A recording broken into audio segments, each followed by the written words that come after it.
Ms. Hall, was it exciting to be back in court? It was a little exciting yesterday. You didn't really get to do much, but it was nice having you here. I take it that was Ms. Iqbal's case from before? It was. Okay. She seemed very possessive. You noticed that? That's all I'll say. For the business unit. She's still in conflict. She's just, she's a senior. So, you know. So she's an important that has two people Hmm? already. She's an important that has two people. No. She's still in one, but she's helping us. Like, you know how I feel about motions. So, yesterday she said in on that motion. So she kind of took over it. She kind of took over the motion. She didn't really know how I was driving out my questions. You know how you do what do your duties. How long have you been working with? She doesn't think about it. And I think it was because, you go to jail, you know how long you've been an officer, especially because of drug police and stuff like that. In my opinion. She didn't want me to run the officer. She wants to. Yeah, she just wanted to. I mean, no, because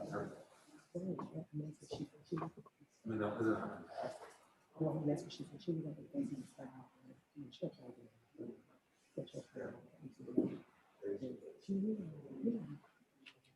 She really was thinking. No. How are we doing? You get everyone up? If they are of a family, they can be together. If they don't know each other, they need to space out. You guys all of a family? All right, you can cuddle up all you want.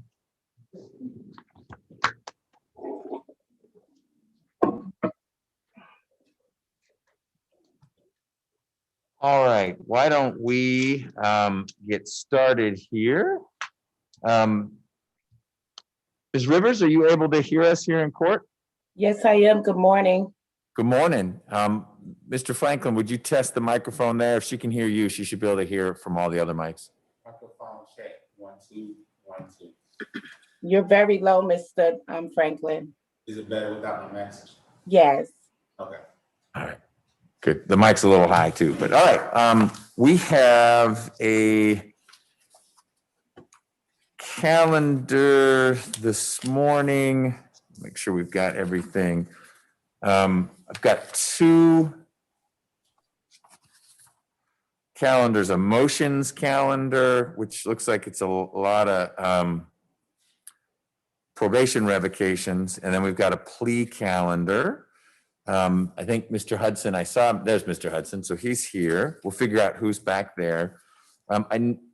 There's one thing this morning we're not doing, and I noticed there's a name on the participants. Mr. Rooks, are you out there? Yes. Hey, Mr. Rooks, this is Judge McBurney. We've had to continue the motion in your case. I'm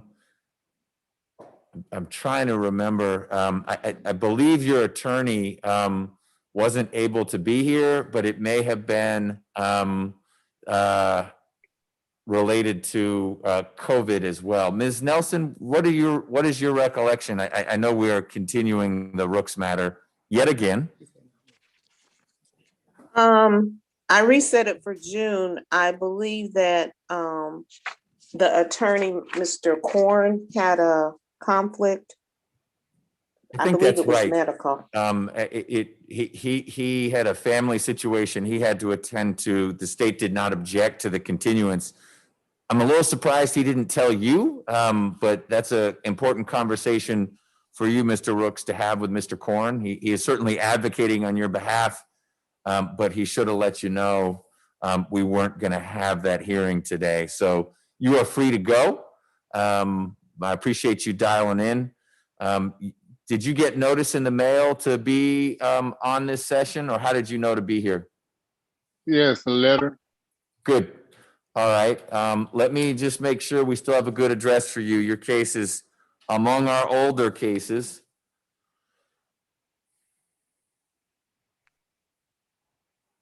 Did I hear someone say it was 5th of June?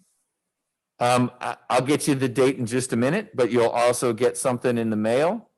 But yes, it sounds like we've moved it out to June for the hearing. Let's see, 16173. Okay, June 15th, June 1-5, and make sure we still have a good address for you. I have an apartment on Sheridan Drive in Atlanta. Is that correct? Correct, apartment 4.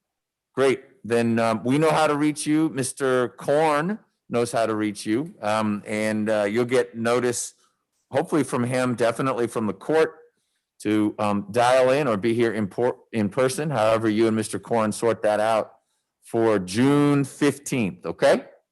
Thank you. All right, bye-bye. All right.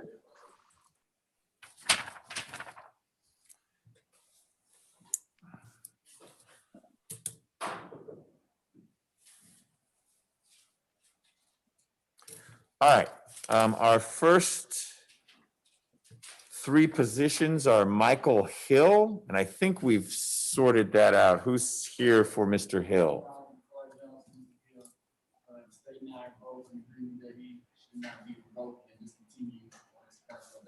Is Mr. Hill up? Yes, he is. Why don't we bring him out? Thank you.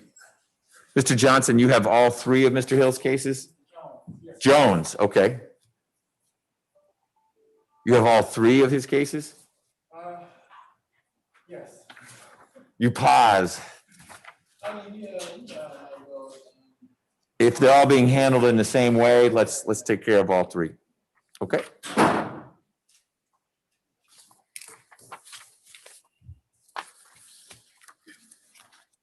So we'll wait till Mr. Hill is out here.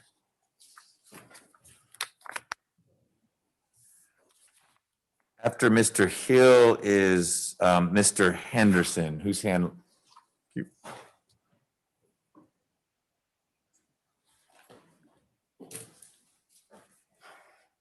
Good morning, Mr. Hill. If you just come to the podium. good morning, sir. Good morning. I'm Judge McBurney. I don't think we've met before, but I have 3 petitions to revoke your probation. You've got 3 cases from as far back as 2011.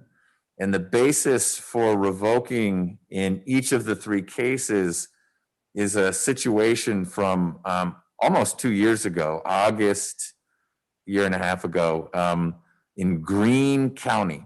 But it sounds like Mr. Jones and the prosecutor have been talking about that situation. I'm going to hear a little bit from Mr. Jones and then from Ms. Hall, the prosecutor, and I think we'll be sorting this out in just a moment, okay? All right, Mr. Jones? Yes, Your Honor. Basically, it's just a situation out in Greene County where he was arrested during a traffic stop. There's a driver in the car, and my client, he's a passenger.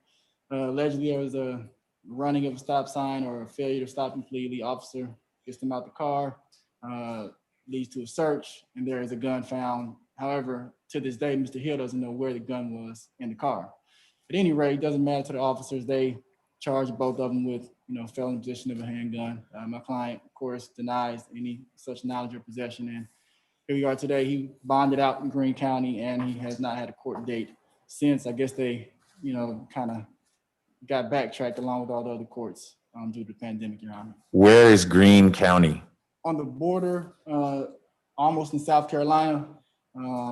It's about an hour to an hour and a half east of Atlanta. Okay. Going straight 20 east. Mr. Hill, do you have family in Greene County? What were you doing out there? Yeah, I know friends and family, like, we've been growing up together. They moved from Atlanta back to Augusta. Okay, We're gonna wait to Augusta. got it. So Greene County is near Augusta. Yes, sir. Okay. And you got arrested for that. You bonded out. How long have you been in jail on these warrants? By like 25, 23, 24 days, something like A that. little less than a month? Yes, sir. Okay. Ms. Hall, I think I saw some email traffic that your office has been able to confirm that this was a common possession situation. There was a gun in the car. Mr. Hill was not the driver of the car, and there's not any evidence linking him to the gun other than his mere presence in the car. Is that a fair summary? That is correct, Your Honor. What is your recommendation we do in Mr. Hill's cases? I spoke with the probation officer about canceling out the warrant. I don't think that can happen. Maybe it can. That's why I advised that the court make that determination. I'm not sure of how we would cancel out that warrant. I just feel, the state feels as though he did not violate. So we didn't want to give him credit and continue him as if this was an actual revocation or that he was being revoked, just more so canceling out the warrant that was issued for the revocation. So let me ask you a few more questions. On one of the petitions for your most recent case, Mr. Hill, which was from 2018, the petition says you're also a little behind in paying fees. Is that accurate? I had no knowledge of that, but I can rectify that as soon as whatever. Okay, that's good, but that may be a basis to work through all this. The other question I have, and I'll start by asking Mr. Jones the question, actually were two bases for the arrest in Greene County. One was the gun and the other was misdemeanor marijuana. Was that also just marijuana out in the open, or was that something found on your client, or what do you know about that? It was found in I think a zebra cakes snack package on the back seat. Okay, so again, it's sort of common access, Correct. not your client's car. Correct, Your Honor. Okay, all right. Good morning, Ms. Crawford. How you doing? Good morning, Judge McBurney. How much time is left on each of the three cases? The first case on the calendar, the 11 SC 103378, that case has 4 years, 4 months, and 20 days remaining. The second case on the calendar, the 18 SC case, there's 2 years, 1 month, and 9 days. And lastly, the 16 SC case has 1 year, 5 months, and 29 days remaining. Okay. Thank you. Mr. Hill, you live in Atlanta? Yes, sir. Okay. And your address hasn't changed recently? Probation, whatever probation has in its system ought to be where you're living? Yes, sir. They have 810 Belfast Street. I don't know. These warrants have a Cleveland Avenue apartment 19C. No, I don't know that. Okay, well, we may need to get new contact info from you before you leave here today. So Mr. Jones, what was your technical recommendation as to how we handle this? I would recommend that the court simply continue him on the 18 SC case, and if the court is inclined to close out the 16 SC case that has 1 year left, that would be my recommendation, as well as the 11 SC case with 4 years left, and kind of strike that balance in the middle of another 2 years left on the probation, Your Honor. Okay. Mr. Hill, how long have you been on probation? I'm not sure the accurate number, but like Ballpark. I mean, it's years. How many years? like 2 years. Just 2 years? I'm talking about my whole, like, since I ever been on probation. Well, this case, this 11 SC case, you were sentenced in December of 2011, and it looks like you got 10 years probation. Have you not been on probation Yes, since? sir. Yes, Okay. sir. All right. Ms. Hall, were you going to add anything? No, Your Honor. Okay. All right. Are you working now, Mr. Hill? Yes, sir. What do you do? I drive forklift. I operate heavy equipment. For Sunoco. I work for Sunoco, Kellogg, but I can go back to Sunoco. I contact Miss Stacy, the supervisor, so I can come back to work. Great, they'll take you back. Yes, sir. Okay. And what kind of family do you have here in Atlanta? I have like my mom, my dad passed, so I just aunties, uncle, cousin, brother. I got an older brother. Do you live with any of those folks, or you've got your own spot? My own spot, me and my fiance. Okay. All right. He has 2 children, Your Honor, ages 13 and 14, that he's active in their lives and supports them financially. Great. Okay. So, Mr. Hill, what I'm going to do is find that you have a technical violation in 18 SC 161843. That's the being behind in the fees. It sounds like you can fix that, which is good. And I will simply continue you on probation in that case, the 18 SC case. And the 16 SC case,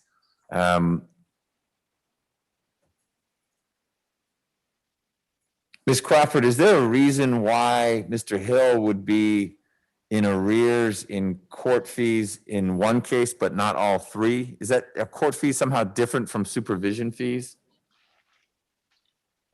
Yes, those are 2 different fees. I can check and see, because maybe he was sentenced to pay fees in one case, but not sentenced in another one. That's the only thing I can come up with, but I can check and. No, that's okay. I mean, it's not a basis in the others. Looks like he was sentenced at a different time for that 16 case. So He maybe was. the judge included that in that sentence. Okay, yeah, it's 3 different sentencing dates. I'm going to find no violation of probation in the 11 SC case, and we'll continue you on that probation as well. And also no violation of probation in the 16 SC case, but I will terminate your probation in that case. So it's just 1 fewer cases. It's not like you have to pay for each case, but it's less to keep track of. The longest remaining span of probation is the oldest one, because the judge gave you a real long tail of probation. You and Mr. Jones may want to, in the next year or so, revisit the notion of getting that probation suspended or even getting it terminated. The legislature seems to be passing a bill that will make it easier for folks who are doing well on probation to get off of probation and get on with their lives, so probation can focus on the folks who are not doing well on probation. So you had a little hiccup in Greene County. Hopefully those won't be folks you're rolling around with anymore, but it's something that created more inconvenience than criminal liability for you. And you ought to be able to get out today. If you're not out by tomorrow, let Mr. Jones know and he can reach out to my staff and we'll figure out why you're still stuck there. Okay? Mr. Jones, anything else on behalf of Mr. Hill? Nothing further, Your Honor. May I be excused? Let me make sure Ms. Hall's all set. We good? Nothing further from the state, Your Honor. Okay. Ms. Crawford, do you need anything else from me on Mr. Hill's case? Sis? Let me just make sure you said terminate the 16 case. Yes, ma'am. No violation in the 16 case and no violation in the 11 case. Correct. And then a technical violation in the 18 case Okay. because of the fees. Yeah. Okay. And I just need to get an address from him, updated address. Right. So, Mr. Hill, if you could say slowly and clearly into the microphone, your now good address. 810 Belfast Street, BELFAST Street, Atlanta, Georgia, 30310. Is there a good phone number where folks? My cell phone number is 404-287-1740. And let me ask you, do you have an emergency contact? Yes, Brittany Carter, 678-964-3302.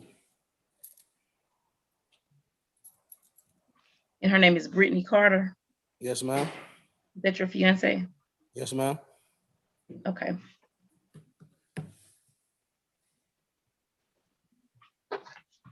And you do report to the 276 Memorial Drive. Is that where you report for probation? Okay, so I'm going to give you a report date. to report if you'll be released. I think you'll be released sometime this week. So let me give you your reporting date and your time.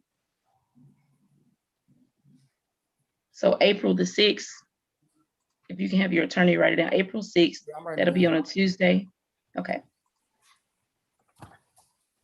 And I'll give you the report time of 10 a.m. Okay.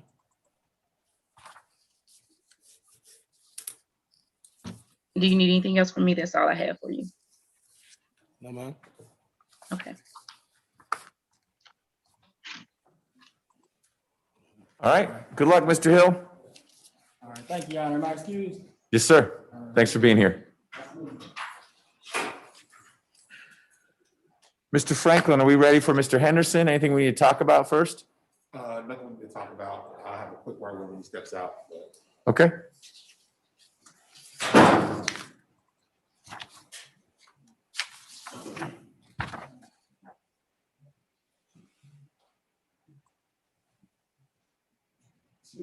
Good morning, y'all.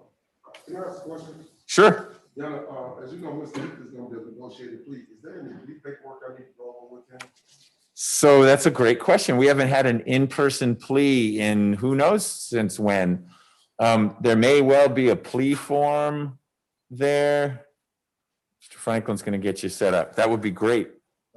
Wow, that's just kind of nostalgic. It is.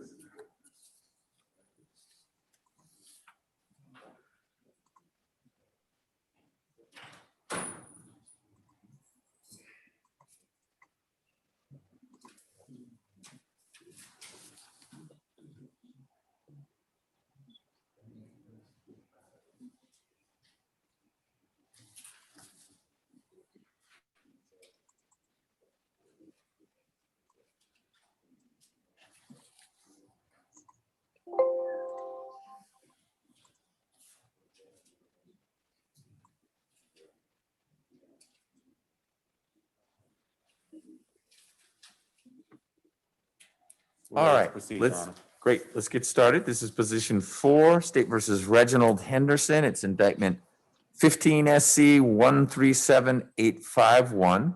Good morning, Mr. Henderson. Morning, Mr. McBurney. How are you doing today? I'm doing all right. Good. Mr. Henderson, I have a probation revocation petition that alleges that in January of last year, you were arrested for driving without a license. And then in May of last year, folks couldn't track you down. They left a letter for you to report at the best address they had for you. You did not report. And then finally, you have not been making payments, whether that's supervision fees or restitution. I'm not quite sure. We'll get all that information. So there's the arrest, which is the most serious of the 3, and then what we call technical violations, couldn't find you, not paying. We're going to work through those today and see what we're going to do. I just need to get a little more information about your situation. Yes, sir. And then I'll hear from your lawyer if there's something you want to add, and I'll also hear from the prosecutor. Ms. Crawford, how much time remains in Mr. Henderson's case? Give me 1 second, Judge. Sure. While Ms. Crawford's looking for that, Mr. Henderson, how long roughly have you been in jail on this? 55 days. Okay, you've been counting. Sure have. And did you get arrested on this warrant, or was there some other reason why the police? This warrant, sir. Okay. And as far as you know, that's the only thing keeping you in jail right now. Sir. I've checked his booking for Odyssey, and this case is the only thing reflecting on that. Good. Judge, there's 4 years, 8 months, and 27 days remaining. What was the year number? 4 years, 8 months, 27 days. Great, thank you. You're welcome. Okay. Mr. Franklin, is Mr. Henderson admitting to any of these allegations? Are we contesting? What's happening today? He's admitting to the driving under suspended license. That case was resolved last year. He's not contesting the remaining 2. Okay. What is it you think ought to happen with Mr. Henderson as a result of these? Miss Hall and myself had negotiations about this. We are making a joint request to revoke Mr. Henderson for 50 days in light of the fact that he served 55 and to continue him on probation. Any changes to conditions or maintain? I don't know what the conditions are, but nothing new. I wasn't aware of any special conditions aside from those that are typically involved. So no recommendations as to a change in conditions. Okay. Ms. Hall, you agree with what Mr. Franklin just said? Yes, Your Honor. All right. Mr. Henderson, the address that all these petitions have for you are an apartment on McDaniel Street. 765 McDaniel, apartment 4310. Yeah. Is that's still where you are? You've been there for years and years? That's what he got me. Okay. Well, I don't know why the notice didn't get to you, but we'll see if we can get a phone number from you as well in a minute. Are you working or able to work? I'm not working at the time. My mother, it's like a elderly facility where I stay with my mom. I take care of my mom. So How is she? She's doing all right. Okay. I got my neighbor watching her right now, but Okay. Is that sort of a full-time thing for you to take care of your mom, or are you able that's to? all I got left, Mr. McBurney. Sure. No, and I want you to take care of her, but I'm curious, are her needs such that you are with her all the time, or would you be able to do some work on the side? It's being honest with you, is her needs is a priority. And if I can, I'm trying to get my disability started because I have a bullet in my chest and I was born with a deformity. Okay. So it ain't really too much I can really do. Sure. Not physically, Just So you may be able, is your mother getting Social Security or Yeah, she disability? gets Social Security. Okay, and you may be able to as well, which would help with the household income. Hopefully, Mr. McBurney. What steps are you going to take to try to get disability? Actually, I already completed my medical records. I got those. You have to have your medical records, and I actually gonna hire me a lawyer to see could they get it done in a speedy process, or But Okay. So you got your medical records together before you got arrested, or you've done that? I was already in the process of getting it ready. Good. I was in- Okay. All right. I just want to make sure you've got a plan in place. Anything you want to add about what we've been talking about? No, it's nothing I want to add, but it's something I would like to ask you personally if I can get the time to ask you, sir. Sure. I have a brother that was sentenced 7 years ago by you. By me? Yeah, Judge Okay. McBurney. Same, but there's only one, unfortunately, so I can't dodge this I one. mean, but I always want to come. I was also in the plan of coming down here, bringing my mother down here to meet you, cause he got sentenced under, I think, the Recidivist Act. He got 18 years. His max out date is 2032. His name is Theodore Sloan. I was actually finna bring you. I remember Mr. Sloan. You do? I do. You sure? He went to trial. I mean, Oh, did he go I to remember trial? the trial, yes. I didn't know he went to trial. But that's my brother, and it's just me and him on the left. And I was gonna bring my mother down here, ask for a petition. Is there any way possible that you can, anyway, in the name of Jesus, do a percentage reduction, or I don't know how it works. So you'd need to put something in writing Uh-huh. because the state would need an opportunity to respond because they may oppose it for whatever reason. And it Would you look at it? I mean, I won't not look at it. There may be nothing I can do. We'll have to see the situation. I don't. I know this ain't the time to play. Right, exactly. But it won't hurt anything to file something. The worst that would happen is it does not change your brother's situation. It certainly won't make it worse. Okay? All right, I'd like to thank you for your time, Mr. Mayor. You're very welcome. It's a small world out there. You. So, Mr. Henderson, I am going to, in light of so you have a driver's license? Nah. So don't drive. Nah. Okay. I know that's a pain because then you got to take a bus or Uber is expensive, but if this happens again, it's not going to be 50 days, it'll be more. So you just need to be not driving unless you get a license. because of that, and for whatever reason being hard to find, and it sounds like you haven't moved, but you're going to want to develop a good channel with probation, because if they're looking for you, it's not to make trouble, it's just to make sure everything's okay. You make sure you make that connection. It sounds like you're a little behind on payments, but now that I understand that you're going to be on disability if you can get it, and then you're sort of relying on your mom's Social Security, I'm going to waive your supervision fees unless and until you're working. So if you can work, I assume you'd want to, if you've got time to, but if you are unable to work, and in particular, if you qualify for disability, it doesn't make sense to take some government money back from you to give to the government. So I'm going to revoke 50 days in light of the 3 violations. I'll reinstate the balance of your probation. So you're still going to have a little less than 5 years, but I will waive your supervision fees going forward. Okay? Okay. Ms. Crawford, Mr. Henderson says he's still at the address that's on these petitions. Do you want to try to get a phone number or anything else from him? Yes, just a telephone number. I have the address at 765 McDaniel Street, Southwest. Apartment 4310. Okay, just a good telephone number or emergency contact. What do you got for us? I can't lie to you, Judge. I paid my phone bill January 21st. It went off February 21st, the date is 16. I'd be lying if I said I had a valid number. I don't have, I'm just. That's okay. If you don't have, how about, is there a landline at your mom's apartment?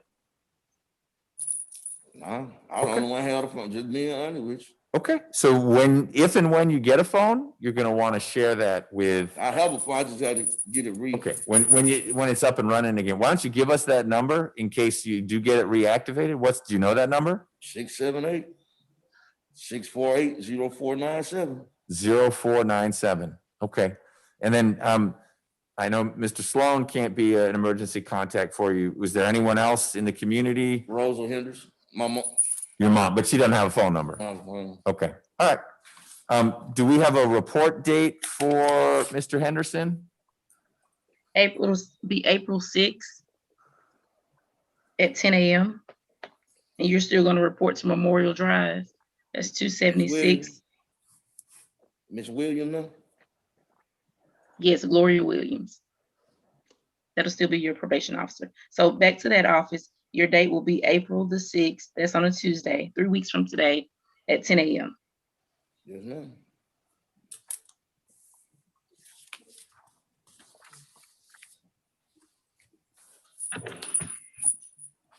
And that's it for me. If you have any questions. Oh, no, ma'am. Okay, thanks.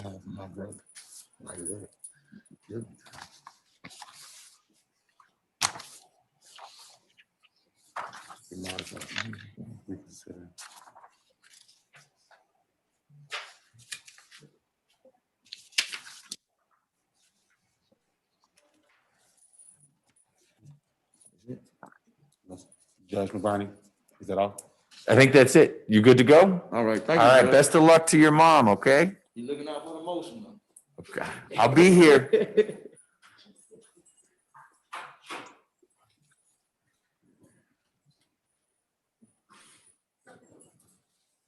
All right, Mr. Hudson, just for your planning purposes, we've got one more case and then we're on for Mr. Heath, okay?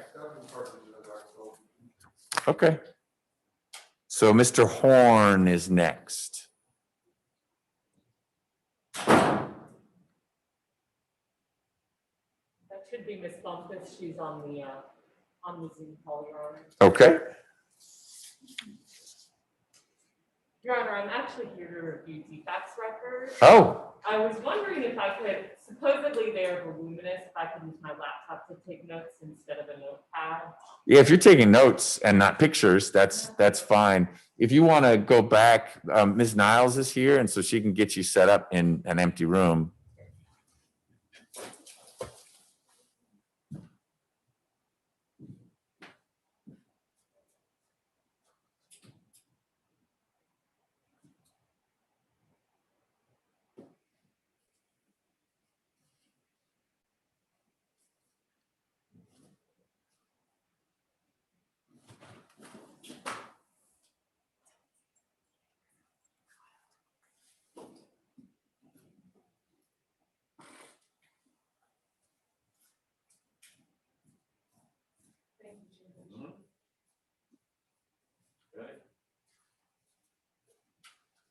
and if you knock, she'll answer. If not, just knock on here and I'll let you in.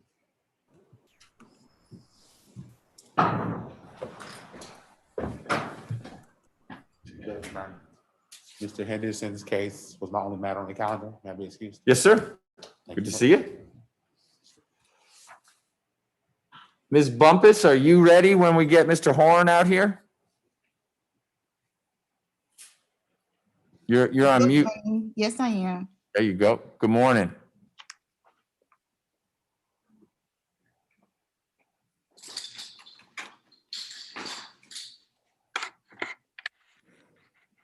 Ms. Hall, do you know, I guess that's kind of recent, the new charges against Mr. Horn, they've not been indicted yet?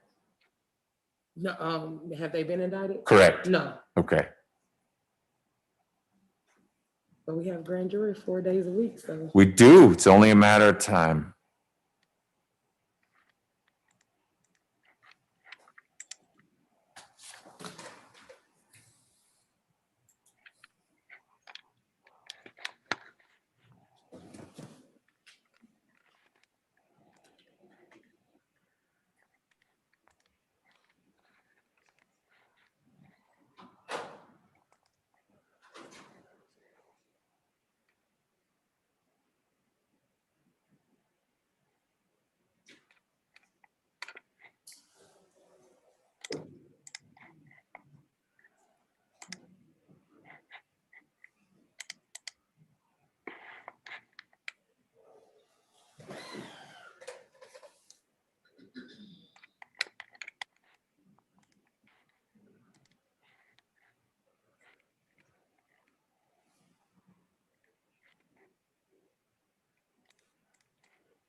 We're ready for Mr. Horn when you all are.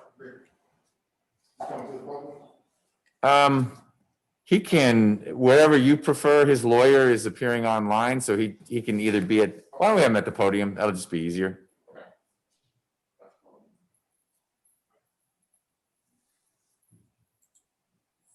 If you need to speak, just speak into the microphone.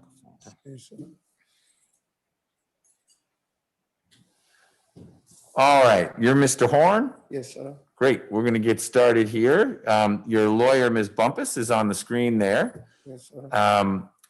We're here, I'm Judge McBurney, and we're here to talk about an older case you have from 2019 where you were put on probation. It's 19 SC 167608. And it's alleged in the petition that you violated your probation in two ways. One, you got arrested in November of last year for family violence, simple battery, and family violence, aggravated assault. So some new charges here in Fulton.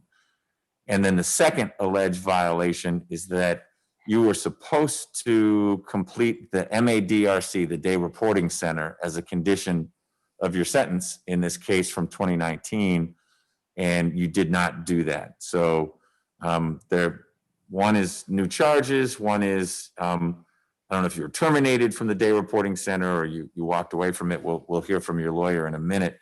Ms. Bumpus, what is Mr. Horn's plan here? Is he contesting these grounds, or does he acknowledge them, or what are you hoping to do? Your Honor, I would hope to acknowledge with explanation. Okay. Well, why don't you give me some explanation then, and I'll listen. I believe, Mr. Horn, you can explain to the court what happened with the daily reporting as you explained to me. How you doing, sir? I'm doing okay. I'm Mr. Horn. At the time when I was going to Metro Daily Reporting Center, when I first reported, they said that I wasn't on the document we're going with reporting. So, however, I was staying with my grandmother at the time, and I had got shot. I had got shot 6 times, and when I had got shot, I called them, and they had said they switched my probation. I never got to get to realize who my probation officer was. I had Miss Lattimore, but I never got to get the mail from my grandmother because my grandma was going in and out the hospital, and at the time she was in the hospital, you know what I'm saying? So I didn't get the mail, you know. So I was calling back and forth, but I had things showing that I had been shot like 6 times, you know what I'm saying? So I really didn't get the report because of that, because I was going through physical therapy and learning how to walk, and I had got shot in the testicle area and stuff. When were you shot? Around when I got out of jail, around that time, like 2 months after. Okay. I'm not familiar with the time because it's far back, so I just can't tell you all like what month. I would have, Was it around Christmas time or in the summer, or was it warm out or cold out? It was kind of like spring, warm, or either fall around that time. Okay. Was it last year, 2020, or was it 2019? I don't know when you got out of jail. So I got out of I stayed locked up like 4 months probably. So it was 2020 around then. Okay. And then you were in the hospital for a while, and then you had physical therapy. Yes, sir. All right. And then you said you were staying with your grandmother, but then you couldn't stay with your grandmother? No, because she had got sick. She got glaucoma in her eyes real bad.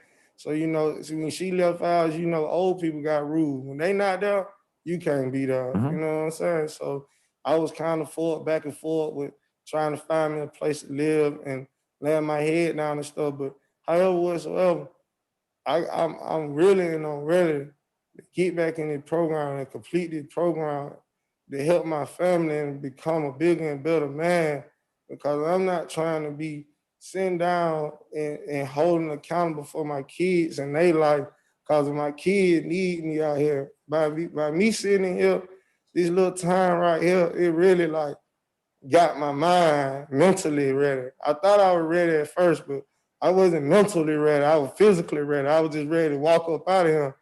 But now by me sitting in and just thinking about the bigger picture of life, you know what I'm saying? I got 5 children and I just can't leave my children behind because of my mistakes, you know what I'm saying? It ain't about— How old is your oldest child? 9 years old. How old is your youngest child? 2. Okay. They're all here in Atlanta? Yes, sir. How long have you been in custody? 130 some days. Have you been in since you were arrested on these other charges, or did you bond out for the other charges and then get arrested on this probation warrant? No, I've been in since I've been in for this older charges. Okay. Yes, Your Honor, he currently has no bond on the new charges. Okay, thank you. That can be my next question. Does anyone have the CP number for the new charges? Yes, Your Honor, it's 20 CP 195344. Thank you. You're welcome.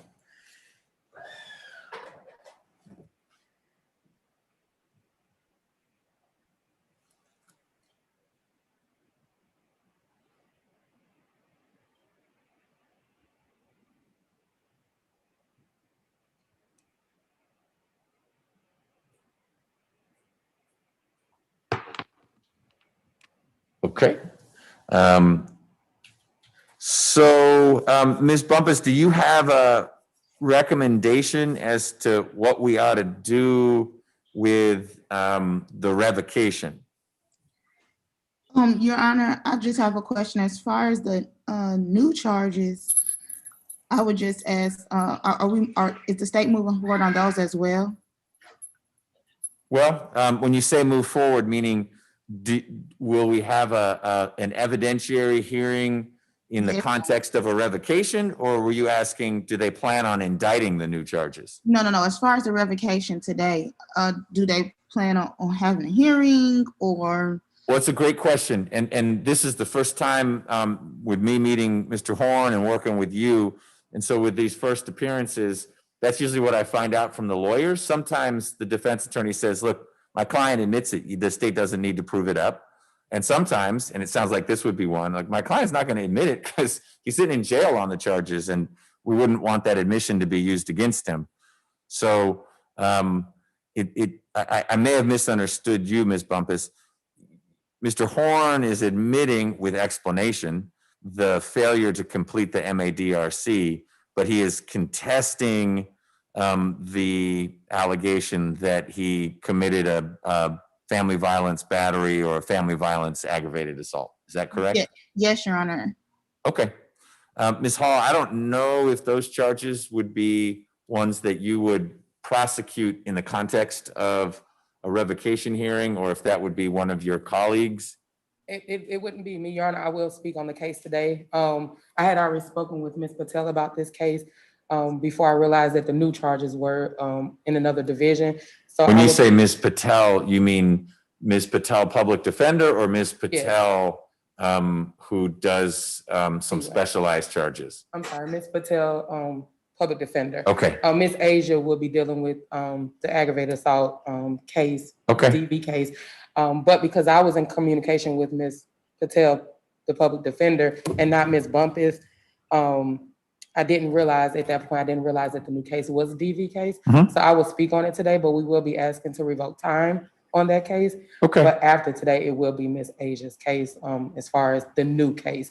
So she would probably handle the revocation. Okay. Then it sounds like, Ms. Bumpus, what we ought to do, and since Mr. Horn is currently in a no bond status, this isn't going to delay any resolution for him, is that we ought to set this down for an evidentiary hearing for the state to see if it can prove up the allegation in the petition that Mr. Horn, in fact, committed family violence battery and or family violence aggravated assault. We need to give the state a little while just to get their witnesses ready and make sure it's a date and time that works with your schedule, Ms. Bumpus. But I think that's the right next step. Do you agree that that's how we ought to move forward, or do you have a different idea? Yes, Your Honor. Okay. So, Mr. Horn, the state is going to pursue revoking time. In other words, not letting you go right now, although you couldn't go anywhere anyway because you have no bond with your new charges. But what they need to do is try to prove up that you committed one or both of these alleged offenses. And in the context of a revocation hearing, it's not quite like a trial. There's no jury. The standard of proof is a little less for the state, but they still need to bring in witnesses. They can't just stand up and say, let me tell you what happened. And you, through your lawyer, have a right to cross-examine the witnesses and put up your own evidence if you want to. So we'll need to set this down for a hearing for that to occur. And it sounds like it's Ms. Beza who will be representing the state for that. She's on this call. She'll have a chance to deny that if she wants to. Ms. Beza, will this be your case? That is correct, Your Honor. I will be there for the revocation hearing, or a representative from the domestic violence unit. Okay. Well, I'll work with Ms. Nelson. We'll set this down so we get Mr. Horn back here soon. I hear him anxious to be back out taking care of his kids, and I appreciate that. But he certainly needs to take care of this business first. Ms. Bumpus, anything else before we wrap for the day? No, Your Honor, that concludes my business. May I be excused? Yes, ma'am. Thank you. Thank you. Mr. Horn, we'll see you soon, okay? Do you know when I have next probation hearing or anything like that? So that's what I'm going to talk to my staff about so we can get you back here to do that, okay?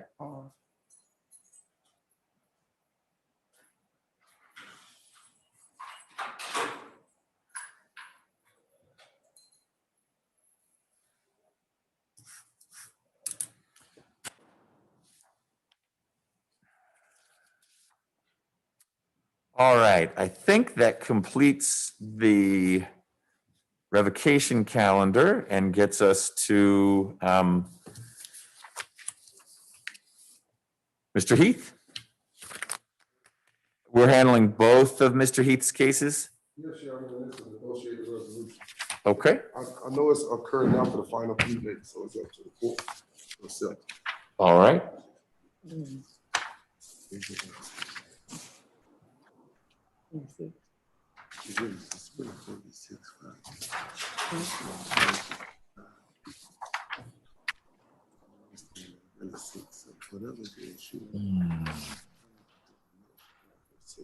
Yeah, it's 6. It's 6. Let's do 6. Keep it. Just that way we don't negotiate. I got you. Okay. Give me 1 second. We'll get going.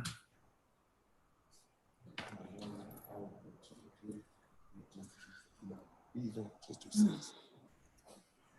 You complete high school, right? Okay.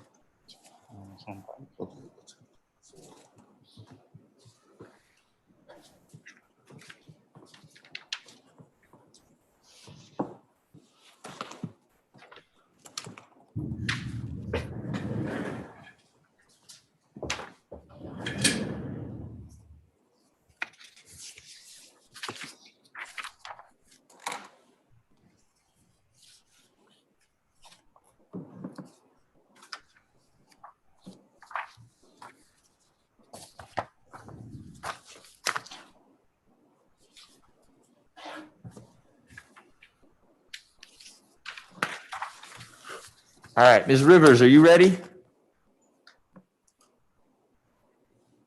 Yes, I am, Judge. I'm ready. Great. Mr. Hudson? Your Honor, I just want to make sure you're ready. yes, we're ready, Judge. I just need, for the record, I need both indictments so I can write it on the plea Okay, paperwork. I'll give you that in just a second. Okay, but we're ready to proceed, and the plea paperwork has been signed. Ms. Beza, you ready? I am ready, Your Honor.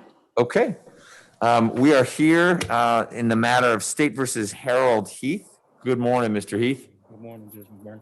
Mr. Heath has 2 cases, 19 SC 172860 and 19 SC 173924. And it's my understanding that the state and the defense have reached a negotiated resolution. Mr. Heath, you need to know that I am here to likely accept your plea, assuming I am confident you understand what's going on and you make plain to me that even though you may not be excited about it, this is how you want to move forward. You also need to understand that I'm not bound by the negotiations. And so I may think the sentence is too severe. I can go less than that.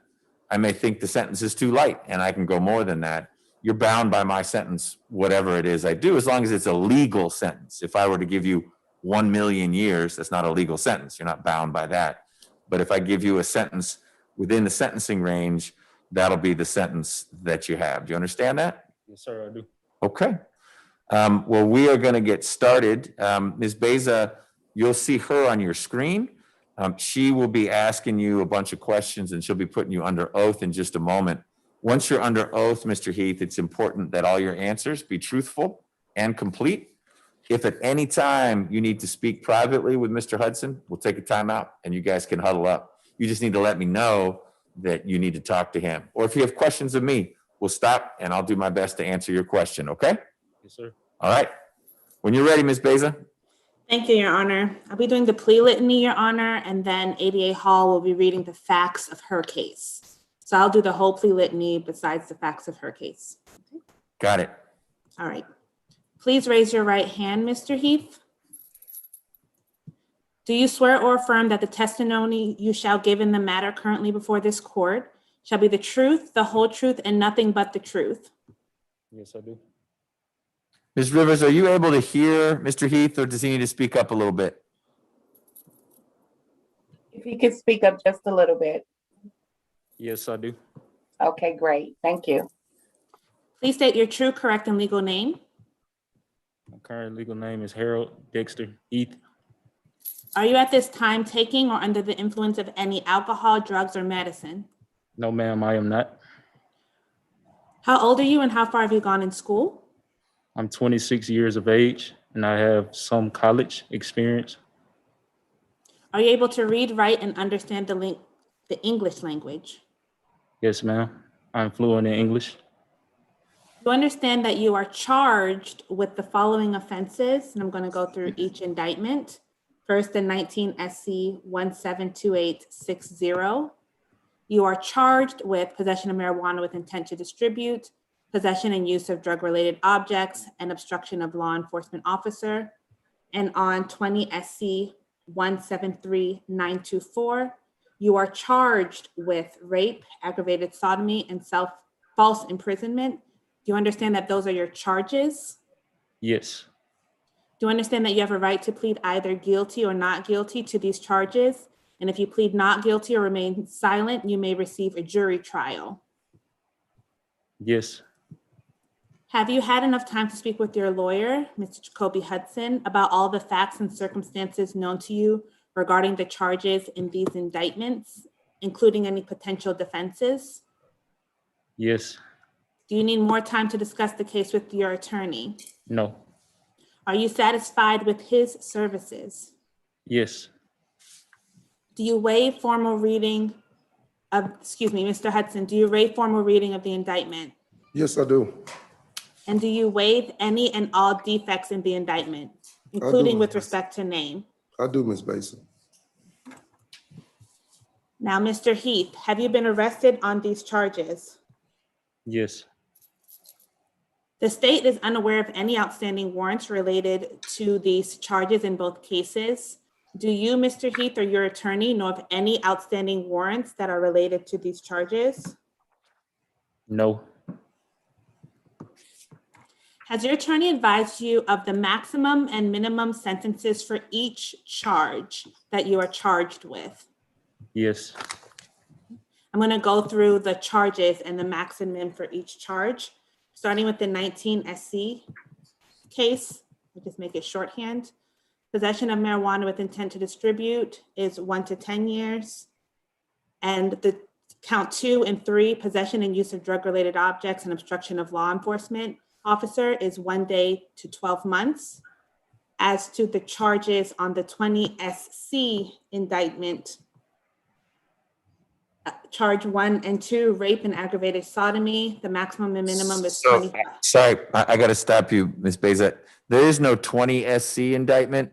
The other indictment is also a 19 SC. It's got a different final 6 digits, unless you know something we don't. I don't. Okay. 19. Excuse me. The indictment ending in, thank you, Your Honor, 3924.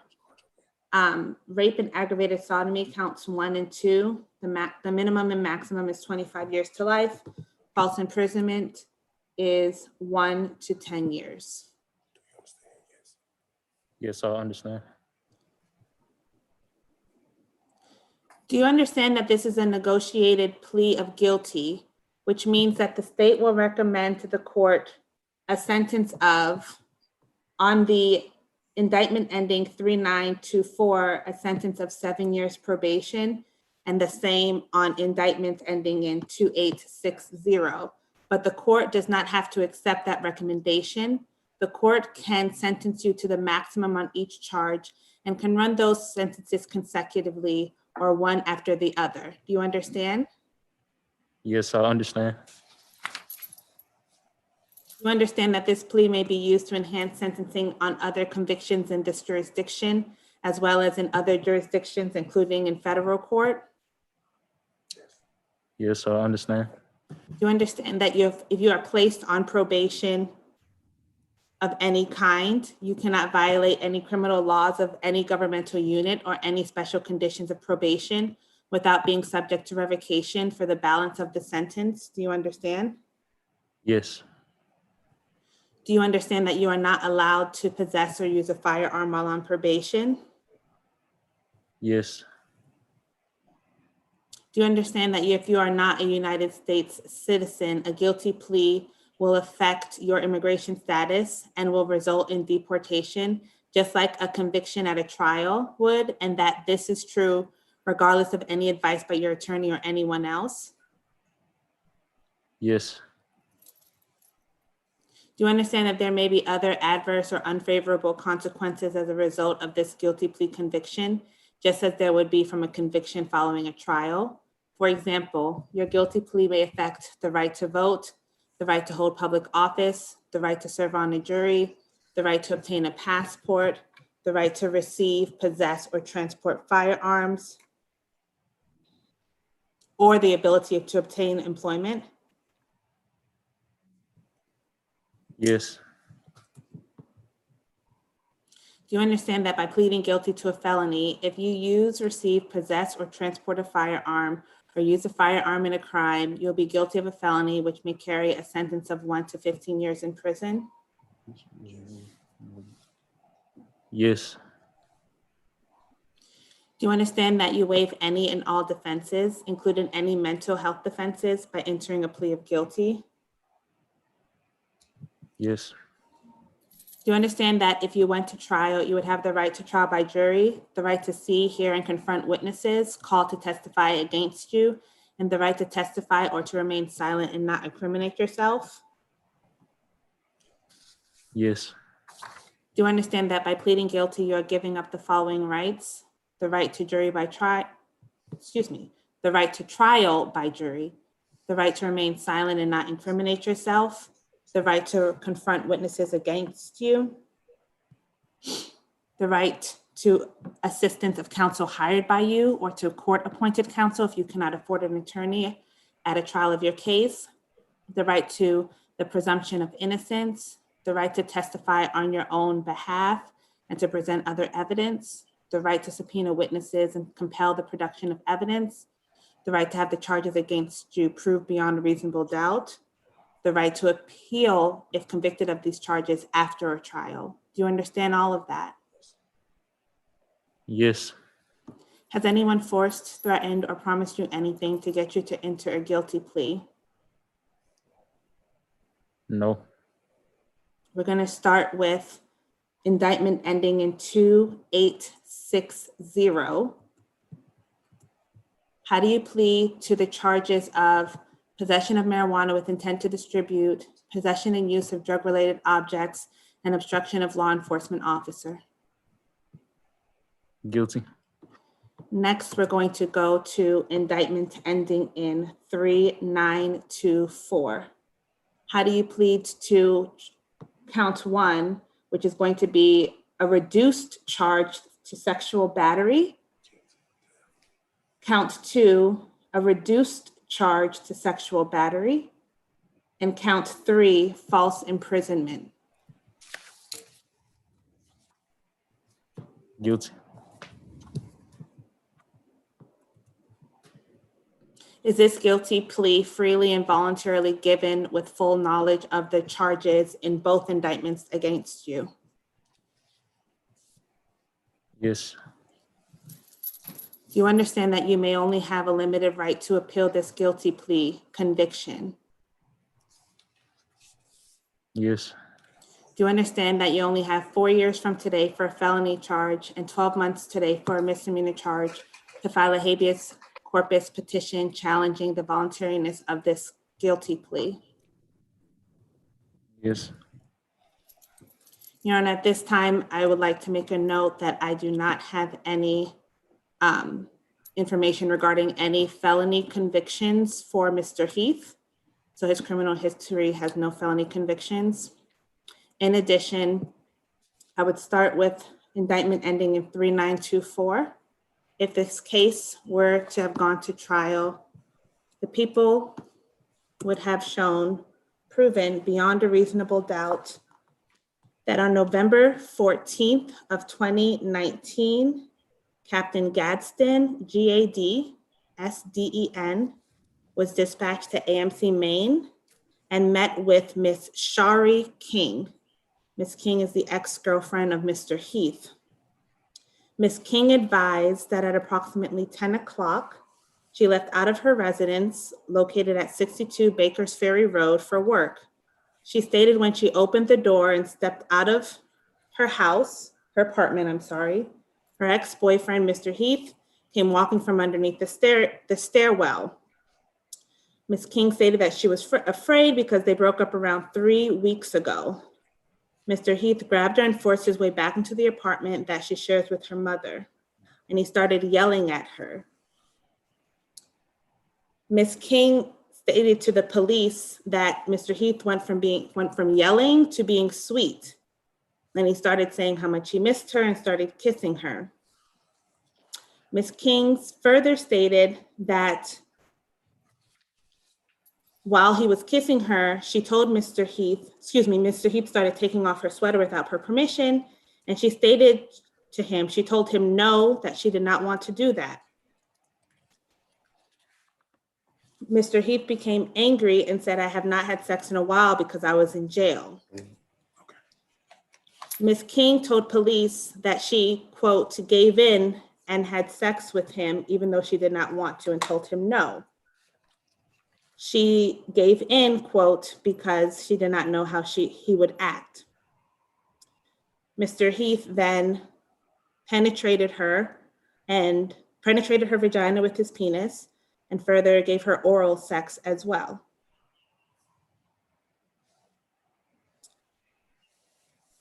She said when it was finished, Mr. Heath acted like nothing had happened and left.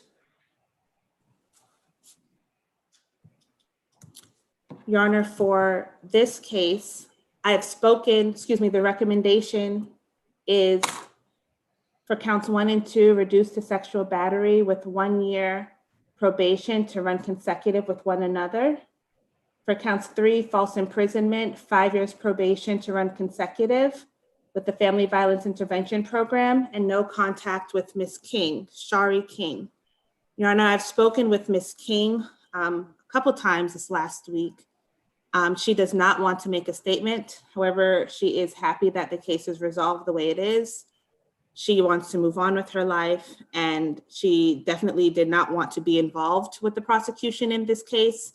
So she's happy that it is ending, and that is all she wanted to say. Okay. As for the indictment ending in 2860, Ms. Hall's going to go through the facts of that case if this case were to have gone to trial. One question for you right now, Ms. Beza, before we pivot. Ms. King was over 16? Yes, Your Honor. Okay.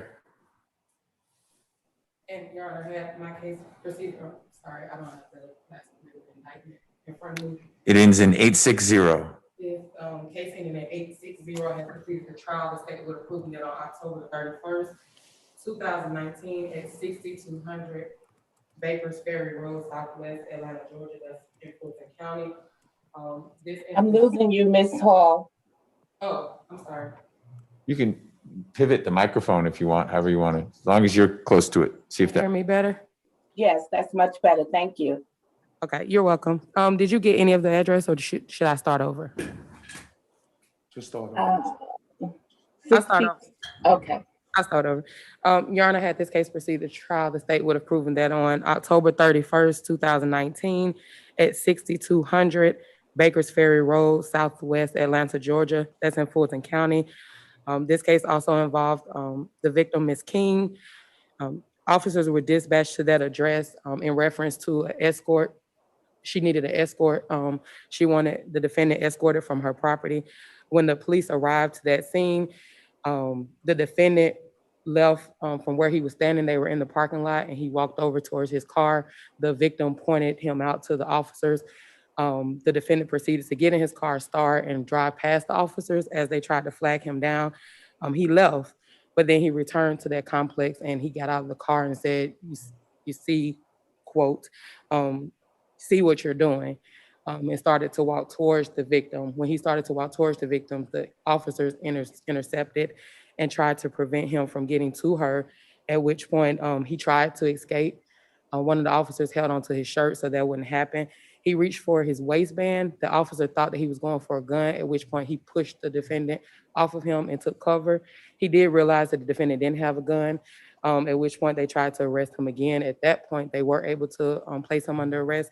When they searched his car, incident to arrest, inventory to impound the vehicle, because it was where he left it was in the middle of the parking lot when he got out of the vehicle. Inside of that vehicle, officers found 4 baggies of marijuana, a digital scale, and 4, they said marijuana vape pens, but the THC vape pens is what was found in the vehicle. He was arrested and charged accordingly. That is all for that case. Okay.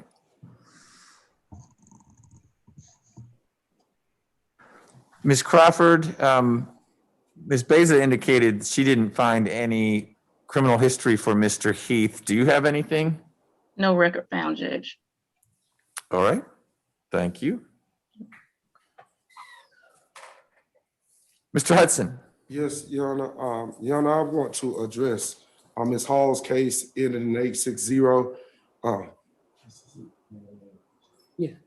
Your Honor, we believe that the case is overcharged, but just for to go through with the calendar and to facilitate the plea. Ms. Rivers, can you hear me? Yes, I can. We believe the case is overcharged, but to facilitate the plea, we'll agree to the facts. My client. Because of the distribution Yes, piece as Judge. opposed to personal consumption. That's exactly what it was, Judge, and it wasn't even over an ounce. It's not the most serious charge she's Absolutely, facing. I know, that's why I'm going with the easy case. Okay. And I know it's not kind of a big deal, but I'm gonna make it a big deal. It's all right. All right.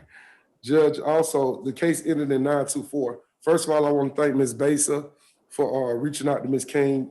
This has been a long process. I talked to Ms. McCauley, I talked to Ms. Besa, I provided statements from Ms. King, an email that she stated in reference to Mr. Heath. Also, Your Honor, Ms. King had been reaching out to Mr. Heath on his jail iPad, apologizing to him about how the incident went down. She did offer support, but like I said, the facts in dispute. So we're going to accept the facts as they are. But I want you to know, Mr. Heath has been in jail for a little bit over 16 months.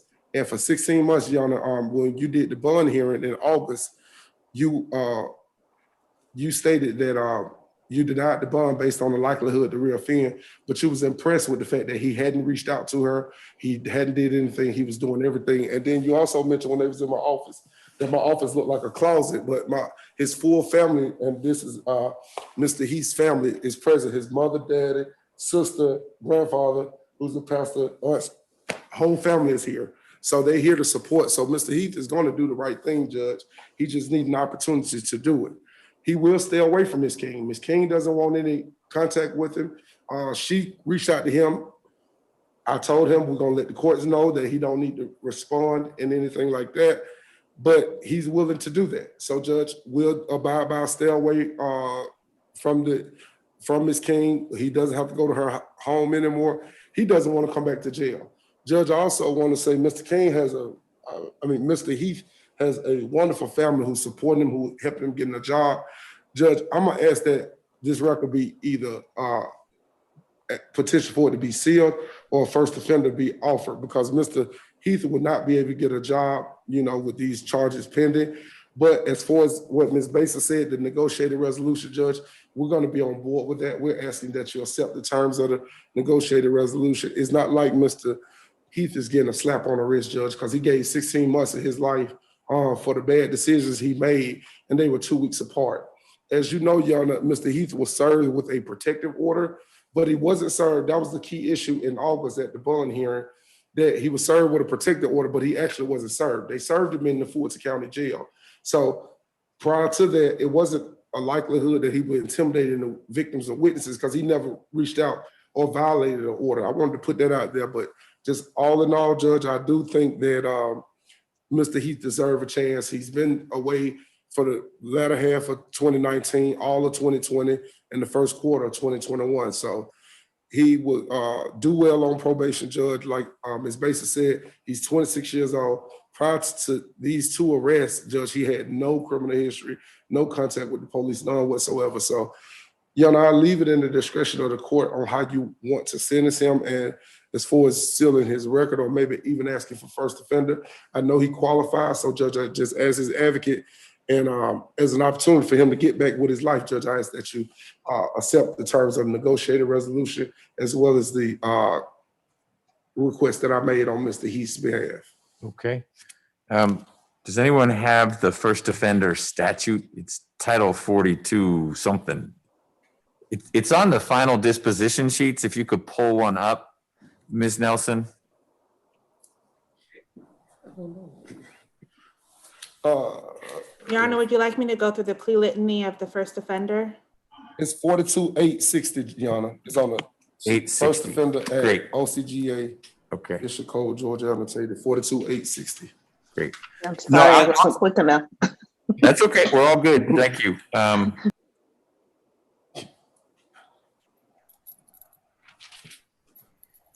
And Your Honor, I just want to add this, because of the charge was being reduced from rape to false imprisonment, I do believe false imprisonment qualifies as a charge that could be under first offender statute. That's what I'm checking.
Okay.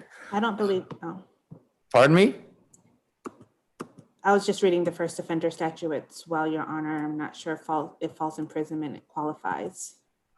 I think it does if the false imprisonment is of someone under 15 who is not Mr. Heath's child, then he would not qualify. But you confirmed for a different reason that Ms. King is over 16 because that changed the whole sexual battery situation as well. I think Mr. Heath is eligible. Does the state have a perspective, Ms. Beza, as to whether he ought to be sentenced as a first offender? The state does not have a preference, to be honest, Your Honor. And I do believe, yes, he is eligible, subsection 2. I just read it right now, what you're discussing. Okay. Mr. Heath, have you and Mr. Hudson talked about what first offender is? Yes, Your Honor. I need to make sure you understand the risks and the benefits of first offender. The benefit is pretty obvious, but I'll state it on the record. What we're doing today would result in a sentence for you, so you would be on probation for a while, but it would not be a conviction. So if you're trying to go back to school or trying to get a job, you don't have to check the box that says I'm a convicted felon. You are a first offender, and that is not a conviction. That's the good part. So if you believe that you could get through 7 years probation without screwing up, and I don't mean you miss a meeting with probation, but if you catch new charges like any of this stuff, you'll lose your first offender status.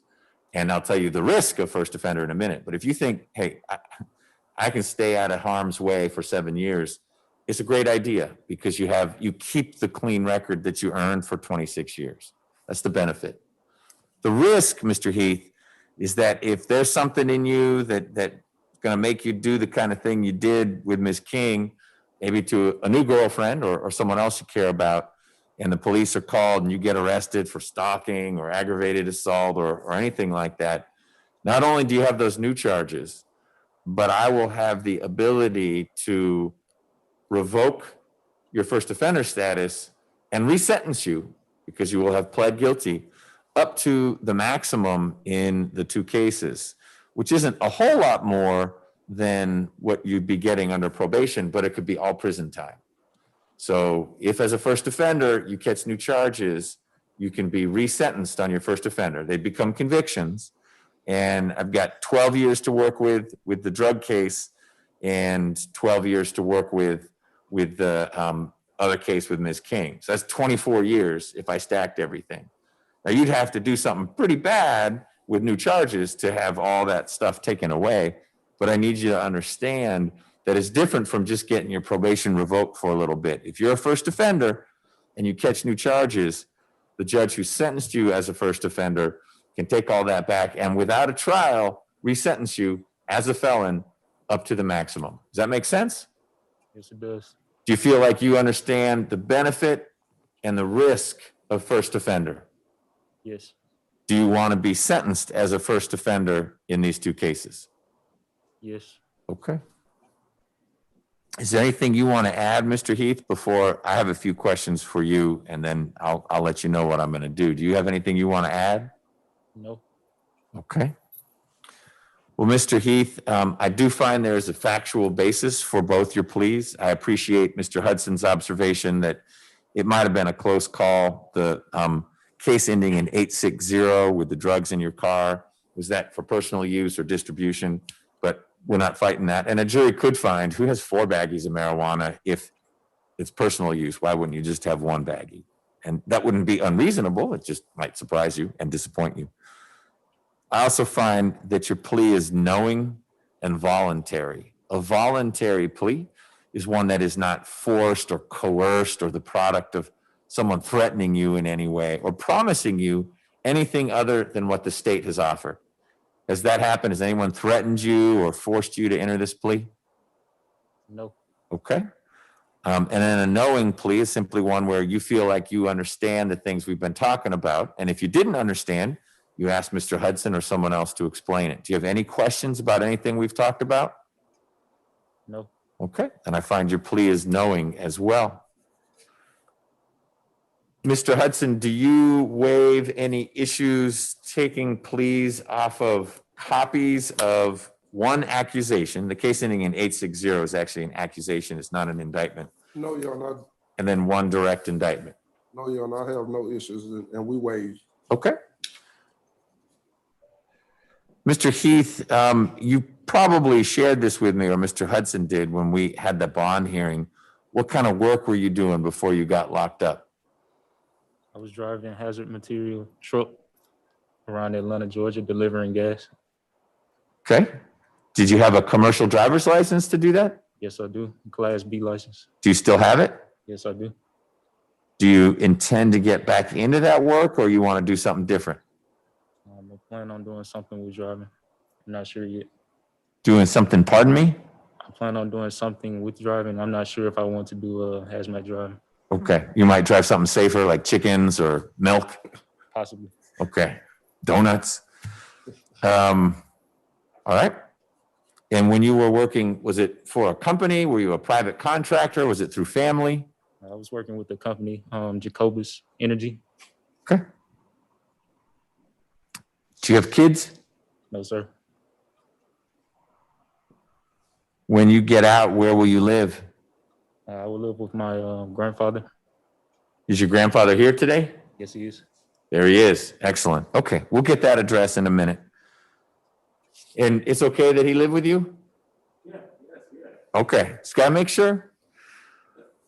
All right, Mr. Heath.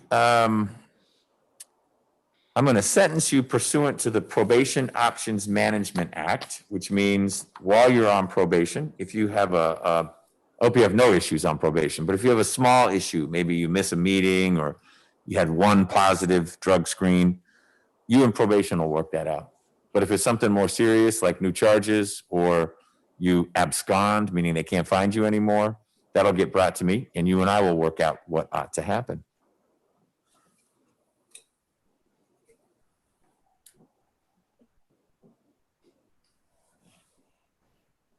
So what I'm going to do in 19 SC 172860 is sentence you on count 1 to 8 years to serve 1 year with the balance probated. And counts 2 and 3 will both be 12 months to serve. Those will run concurrently with count 1. So it's a sentence of 8 years to serve 1 year, balance probated. You'll get credit for all the time you've been in. You've been in for more than a year, so you should be released today, tomorrow at the latest. If you wake up Thursday morning and you're still at Rice Street, you need to call Mr. Hudson or have one of your family members call him he'll reach out to my staff and we'll figure out how to get you out. It may not be today because you have to get back to Rice Street and they have to process you. It'll probably be tomorrow. It will be a special condition of your probation that you have no contact with Ms. King. It means you don't call her, you don't write her, you don't have anyone do so on your behalf. You don't have a friend or a family member, just check up on her. If she shares with the prosecutor's office any evidence that someone tried to communicate with her on your behalf, that's going to get you back in front of me. That's not a minor violation of probation. It also means you can't post stuff on her social media pages. You may say, well, I'm not really communicating with her, I just shared a link with her. If she connects something you post to you, that's you communicating with her. So Ms. King goes her way, you go your way. Does your grandfather live anywhere near Baker's Ferry? Yes. Yana is like literally 10 minutes away. From where Ms. King at least used to live? Yes. Okay. All right, well, you'll need to stay away from that apartment complex. Okay, Judge, he has no problem with that. Okay.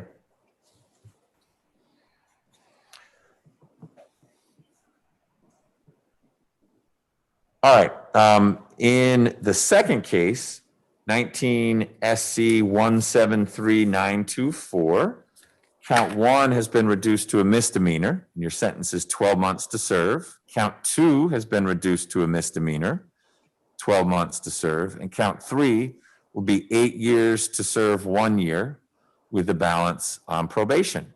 Those 3 sentences will run concurrently with each other, and your sentence in the case ending in 924 will run concurrently with the case ending in 860. It will be a special condition of your probation in the case ending in 924 that you have no contact with Ms. King. I've already told you what that means. You'll also need to complete something called the Family Violence Intervention Program. That is a multi-session course. It's offered through a bunch of different agencies, and probation can help you figure out how to get enrolled in that. But you'll need to complete that in your first year on probation. I'm also going to ask Mr. Heath that you submit to a mental health evaluation and follow any treatment that a medical professional may recommend, whether that means medication or counseling or nothing at all. But that's going to be something that you'll need to do within the first couple months of being on probation. I will waive your probation supervision fees for the first 2 months while you figure out what kind of truck you're going to be driving and where. But after those first 2 months, you'll be paying on a monthly basis supervision fees with probation. I am sentencing you as a first offender. I find that you do understand the benefit of first offender status and that you appreciate the risks of first offender status. I hope you take full advantage of it. Maybe you're going to go back to college, you're going to keep working, but this allows you more ability to head in a good direction. And I know your family wants you to do that. Use that opportunity wisely. Ms. Beza, anything else in terms of conditions of probation for Mr. Heath? Anything else? No, Your Honor. Ms. Hall? Nothing further from the state, Your Honor. Okay. Judge, Mr. I Hudson? have a question. I'm sorry. Yes, ma'am. Did you say on the case ending in the 924, the reduce on count 1 and 2 is sexual battery? Correct. I'm not reducing them. I don't have that authority, but Ms. Beza is. And so that's, I think, 16.622.1 or something. I can get you the That's stat. correct. No, I just wanted to make sure. So that was 12 months to serve on? Yes, ma'am. Okay. So one and two, counts 1 and 2 in the indictment, which ends in 924. It's 12 months to serve, count 1, 12 months to serve, count 2, concurrent with count 3, which is 8 serve 1. Okay, thank you. And again, credit for time served. Mr. Heath has been in for more than 12 months. Yana, can I ask one question? You may. Yana, would the jail recognize the 8 served 1 as that he done it 1 year, or would it be better to say 8 served 1 commuted the time served and the balance on probation? That way it'll trigger them to let him out immediately. Will indicate on the sentencing sheet the date that the jail is to use for calculating credit for time served, and it is more than 12 months in the past. So in my experience, that's not an issue. If it becomes an issue, you'll be on it and we'll fix it. Thank you, Judge. Nothing further from the defense. Last thing then that I've got, Mr. Heath, did he fill out the plea form? Yes, Judge, we filled out the plea form. Great. Let me verify those signatures. Mr. Heath, if you'd leave it with Mr. Heath for a minute. There's a sheet there that has on it a lot of the questions that Ms. Beza already asked you about your rights, et cetera. Did you fill out that form, initial where you're supposed to initial, and ultimately sign it after speaking with your lawyer? Yes, Your Honor. Any questions about that form? No, Your Honor. Mr. Hudson, did you cover that form with Mr. Heath? Thoroughly, Your Honor. I covered the form. I initialed for Mr. Heath because he's handcuffed, but Mr. Heath ultimately signed where it's required the defendant's signature. And you signed it as well? I signed it as well, Your Honor. Great. Then I will take that and get it filed.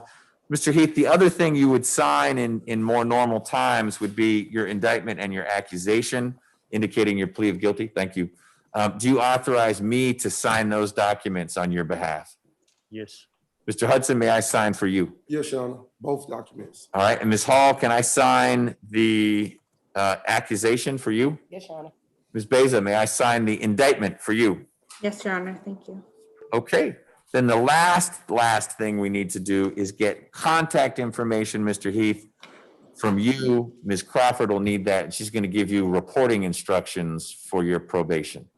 Okay, so listen up to her and please answer her questions. We can go off the record now, Ms. Rivers. Thank you. Okay, thank you. Good morning, Mr. Heath. I'm Ms. Crawford from probation.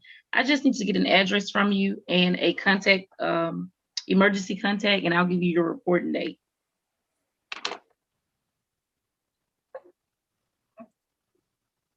$2365 Reynolds Road, Southwest Atlanta, Georgia, 30331.